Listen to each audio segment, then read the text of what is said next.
ife a 2000 and gịnị 2002 ka m kpọrọ ya wee kpọọ Ojukwu mkpọọ Ojukwu si Ojukwu unveiled ya mana akụkọ ya soro ogologo ife akụkọ ya ji so ogologo bụ na mfụlụ ife na-eme na-achọ etu ndị Igbo ga-esi wee unite ngakwụla Igwe sta agụna Igwe Enugwu na ụmụmbe ngakwụla Ojukwu fancha niile na-abịa hie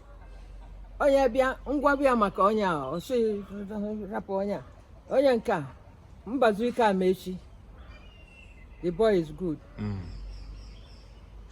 yanwa nọ na wọd ebe enyi fancha Ojukwu fancha onwere onye na-ekweta mmọkwa ụgwọ ọkọye oge ọ dị ndụ yanwa the most important thing m melụ ọ ga ntinye pressure wee short ife abụrụ na ka echenjie name Anambra ndị Igbo amarọ m ife ga-eme fatụmadụ ndị be anyị ebe a ndị Anambra anyị ekwesịrị ịza Anambra anyị nwa bụ ya steeti ọrụ Enugu bụ ya bụ bukọtara ebe niile anyị nwa bụ new steeti Onobia na nke m Ozobu ya Fabia maka na fama ọ bụ mụnwa sevisi Buhari o mere onye ọbụla anya fom ka e ga-esi mee maka steeti a na fa chọrọ ịza wawa ọkwa wawa ka ha chọbụ ịza wee sịfa unu aza na wawa na book of number na unu zaa wawa lekwa ka unu ga-esi wee daba na ọma awọk ndị Ebonyi bịa anyị fama ndị Ebonyi bịa fa abịa mụ na ha kwue ndị ọzọ bịa ganụ ndị Anambra ka ezi bịanụ ka anyị kwuo okwu nwere unu aza na Anambra bụ ife ji unu nwa bụ ndị Agụata maka nkwue ya ka Anambra si jidezi Agụata ya ife ji unu bụ nke na mmadụ na-azọ ife ị na-anya fụ ka ife dị ime gịnị ọnya bụ anaba m na mamara ịghọtago ọ bụrụ ekwunye ọ dị na net ịmalụ oge m ji kwue 2008 ka m kwuli ihe a na ịnaba m na mamara oge m na fight ka ha chenjie name anyị nwa bụ new state. So gịnị ka gụnwa na onwe gị na-suggest mgba ka ọ bụ the steeti bụla? Ife na-suggest ọ ga-abụgodu ka fa chịkọba ọnụ fanọdụ ka enwe ofu na afafa tinyelu bụ two powerful river unu wa mesa unu eje anya na ezu na Anambra ezu mmiri ezu na Ọmambala isi etu akwọta mmiri ezu kwanye na Ọmambala ya akwanye osetu eme tụkwa ya tụchi ya azụ ọ na-eme exist ndị ọcha na-esi obodo oyibo bịa ndị a na-abịaba na-achọ eje Aguleri ya achọ ife nefa their roots, ancestral roots, fa na-eje afụ ya ọ na-eme exist nsị ha rapụnụ mmiri a na oge a na-azọ a na-akpọ Anambra ya ma Enugu ma ebe niile na-azọ Anambra steeti na onye oge a ka ha wepụtara si na-enwelụ ife a na-akpọ marginalization ọkwa ya na-ewu oge ihe ofe enu ihe ofe anị fajụ nchekata ife m ga-eme oge m fụrụ ife na-eme kịta mkpụa John the Baptist nke a bụ ndị Igbo onye gbanye aka na ntị bụ onye Igbo fancha nke a bụ ndị Igbo nke a bụ ndị Igbo ụdị aha agbanye aka gbachi nkịtị na ọ gbasara nke a nke ọgbafa ya ọ bụrụ na unu si na unu ka narịzịrị ndị ọcha wetara anyị ụka nke a bụ John the Baptist ịghọtago mee na ụzọ unu ka ọ mee gịnị ka ọ dị mma ka ọ kwụrụ ọtọ nwee na ofu onu ọkwefughị mbịa na nke ọgbafa ọwụ afa ebe ka unu na-eje ọ gịnị na-eme ọkwefukwala ebe a nwee na ofu onu Ojukwu omvelulu iwe mmalụ ya ihe a na-eme kịta ọnya Ojukwu akpọ m igwe ndị igwe n'ebe a lụrụ 18 Mbazụike amechi na ya na Mbazụike ebe a na Ojukwu igwe osi agụna mkpọkọ fafa bịa ebe nọ anọdụ kwuo okwu kwụsị okwu fakwuo ife bụ melụfa ji gbasasị ya igwe osi agụna si na ọnyanwa so wee fight ka Ojukwu nata olue ka Ojukwu nata onye nka ọzụ ọkọ ya si na ya na Ojukwu bụ oyi odula Ojukwu pụọ bido na ọzụ ọkọ ya echiro ọgbara atani echiri echichi nwere ife ọ bụ o jiri aka ya chi onwe onowu Igbo niile ọkwa ifugie oduluzi Ojukwu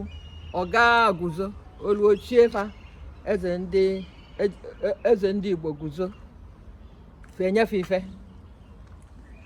olue oje Kanu ochie eze ndị Igbo Kanu oje na ochisizie onwe ka nwa amụ nya onye bụ the real Igbo ma ọ bụ dịka nwafa ndị bụ ndị chili echichi si jee ebe a ọ bụla onye na-alụrụ ụlọ be nne ya onye na-enwe na be ha onye na-enwere ife ọbụla o mee ọbụla ya bụ onye bụ gịnị ọwọzi ọjị nye na onye bụ nlinlife nwụfe fasizie na ebe a na-anata ịnụ na onye a nwụrụ na nke eme ife ewee nọdụ ebe a ọ na be nke anọ wee resolve that friction na be m ka ọ nọ wee sign na ya ewe nwee komike nike si na tupu onye ọbụla echi echichi na obodo na ga-ejegodu malụ kedu ife onye bụ na-ebido mmadụ nwụrụ asị ejego clearance be m ka panche niile nọ eti ka wee sign anya ma ndị ụka ekilia kedu ife ọ bụ na ife ome nke a ofu wee nebe anya nke a bụ Jona okoro ka ọ na-eti mkpu ya na ebe onye ya jụrụ na ya amaje azụ bụ chak wee yọọ ndị Igbo ọmụdị ha wee kpụọ nka wee sịfa fa biko fa pụta aba oge fa ekerozi na steeti azabago Anambra fa pụta aba ka fa mee gịnị ka a dozie ebe fa nọọsụ ọsọ onye nwụrụ ozu dọ na mọshụarị kịta o nwere kọntrị ozu mmadụ lụrụ etu a onye nwụrụ febulu dọ ya na gịnị mọshụarị ewee lụba ụzọ ewee lụba ụlọ ịlụ alụ nna ya ụlọ ị na-alụrọ mgbe ọ dị ndụ ndị ga-akpụta efi nke ha na-amụtazi bụ ife ego n'elu ọkwa ya na-efie mana inyere ụmụ nwanne ka ha lie nri nya bụ ife nji kpụọ disi aka ọmụkwado fe niile anyị fụrụ ebe a bụ m okpụrụ ya mụ bụ first lady artist enwe na the Deni Central State 1974 ọmụnwa na-eme mụ na Chuks with Shako na-eme na NTA mụnwa na-eme the ọkwa nka na NTA Chuks with Shako nyanwa na-ese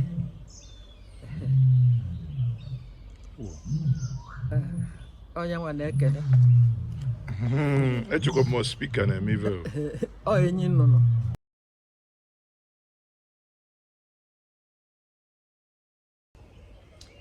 ịnọ na gịnị Lions Den ịnọ na gọvanọ ịnọ na Lion Den ndị nke na-ahapụ na ndị nke na-afa na-emerọ gịnị na-akwụrọ ndị ụfọdụ ga na-echele